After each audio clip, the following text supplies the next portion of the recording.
pain body buttons and pick a fight and incite drama and all this other bullshit. Now, people who thrive on this aren't doing so by accident. The familiar feelings of chaos and anxiety, they love those feelings. It's kind of like starting from the bottom, now we here, and making room for others to enjoy that bottomless pit with you. So how do you fix self-sabotage?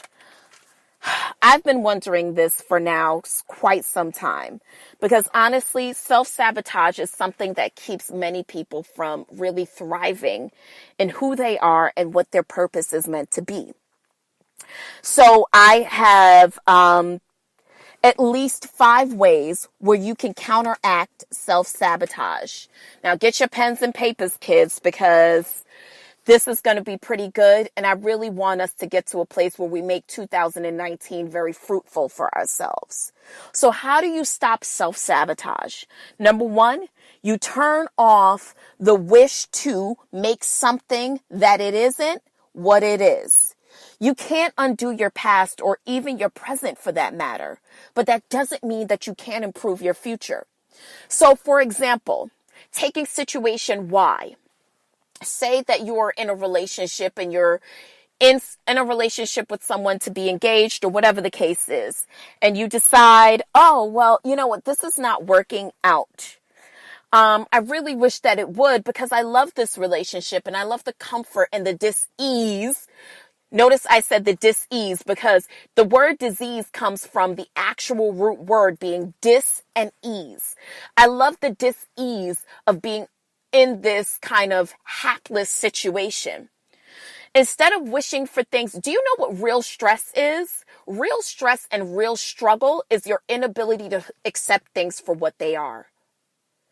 I experience the most struggle and the most stress in my life when I don't deal with things for what it is. Wishing that that old lover would come back, or wishing that this job would be better, or wishing that I had more money so I can do something. All of those things don't change a situation for what it is.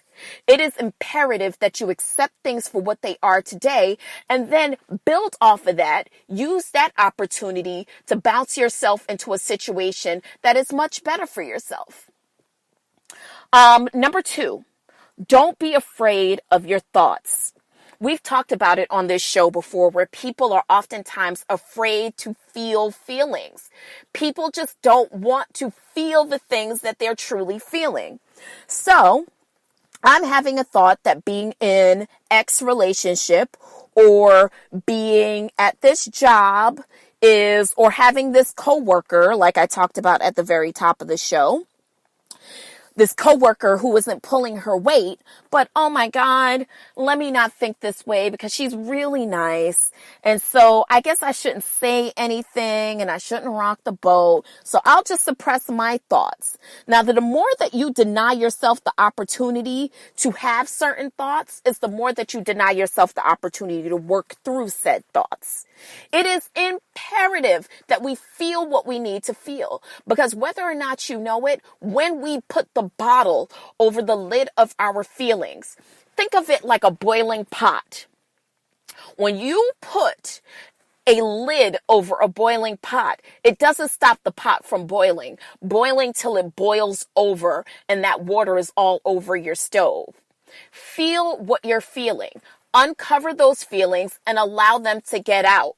All right? Because if not, they will manifest itself at inappropriate times.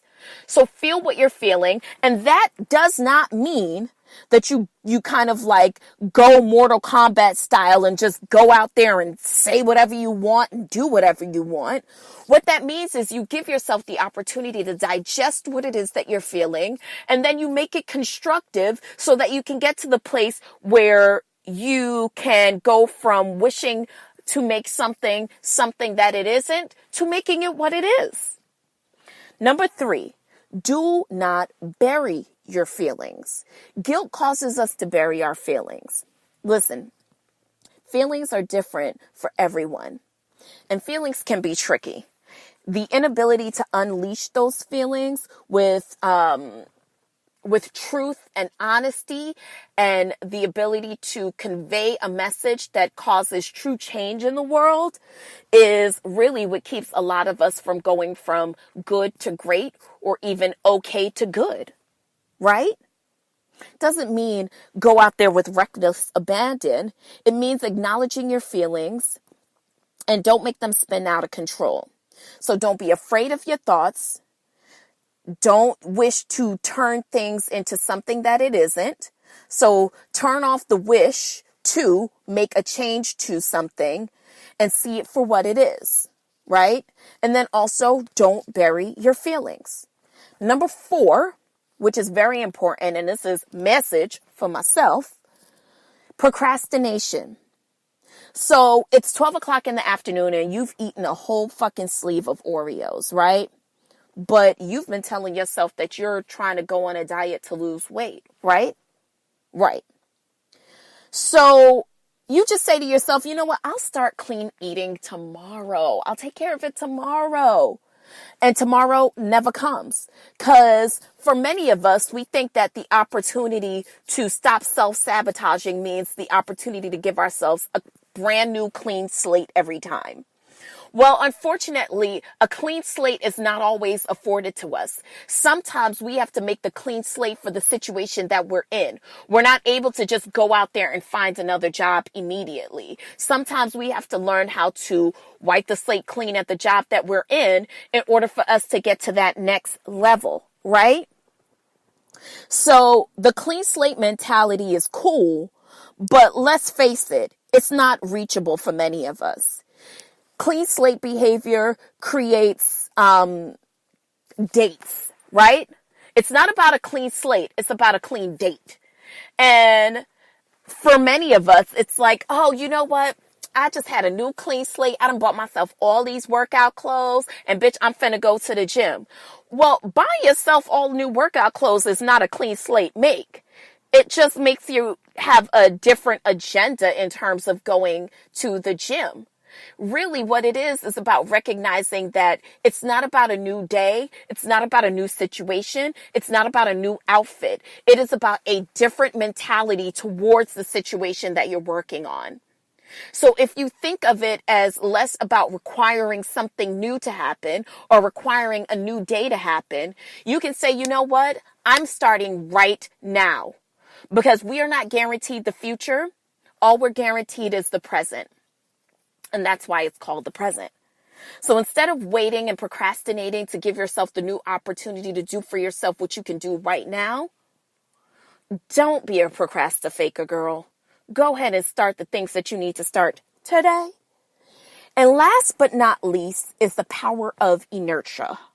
Now, inertia, yes, I'm using SAT words today, kids. Inertia is a tendency to do nothing or to remain in an unchanged state. Now, many of us are prone to staying in place, and this can only be changed by ourselves. It takes the right day-to-day structure to change our behaviors. Yeah, those new gym clothes are cute, but if the gym is too far or it doesn't work in your current timeline for work and picking up the kids, then you haven't done anything to change the actual inertia of the situation. All you've done is bought yourself a new goddamn outfit. So really what it is about changing the structure of the behavior that contributes to the day-to-day activity as opposed to changing situations surrounding the structure. So maybe you need to get up earlier. Maybe you need to decide that you're going to go to bed later. Listen, nothing comes easy for us, and staying in the same place, in the same cycle, expecting something different to happen is the sheer definition of crazy. The only way that you can see true change in your life is by mobilizing, getting up and doing right now. Now, I know it's hard for everybody, and some of that shit is easier said than done, okay? But it really is about the power of the mind. So if you challenge yourself today to see your situation very differently and to work towards the steps that will contribute to true day-to-day changes, I promise you, attacking self-sabotage will be something that, listen, we're more than conquerors out here, okay? As Uncle Kirk Franklin would say, I'm more than a conqueror, okay? Don't worry about the structure of the day and, the plan that you have for losing weight, or the plan that you have for starting your own business, or the plan that you have for starting your own podcast, or going out on that acting audition, or telling your first joke at the comedy store. Don't worry about changing those things. Worry about changing your mind and the way that you see yourself in those situations. Truly, the true secret to all of our successes and failures is in our minds. It truly is. There's really no secret to life. And honestly, do you want to come to the end of your days realizing that you knew that the power the whole time was in your head?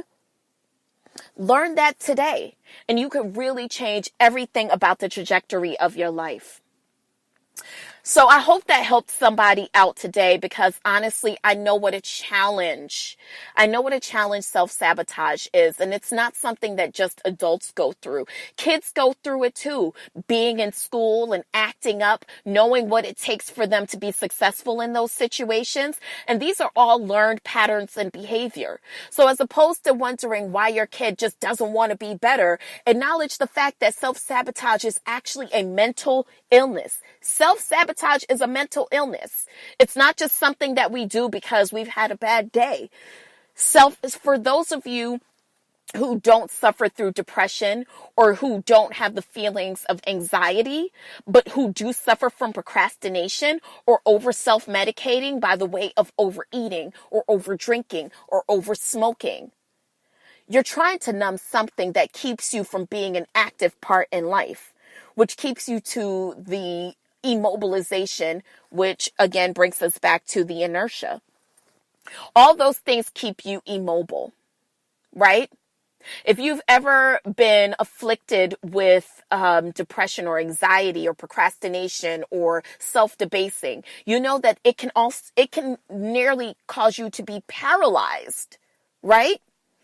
Those things cause you to be paralyzed in the state of your mind, because you figure, why even bother try when you know that failure is the real just kind of conclusion to everything is going to come to. Now, anxiety makes you feel that way because you are in fear of the unknown. Depression makes you feel that way because you are sad before you even get to the point of happiness. And self-sabotage makes you feel that way because you won't even try.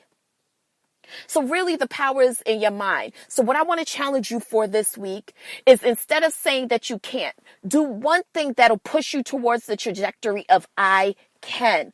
The power of I can is unbelievable. And if you just tell yourself and move towards that trajectory, you will be unstoppable. I love you. Thank you for listening. Peace.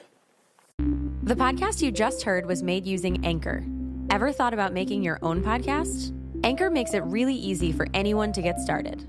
It's a one-stop shop for recording, hosting, and distributing podcasts. Best of all, it's 100% free. Sign up now at anchor.fm/new. That's anchor.fm/new to get started.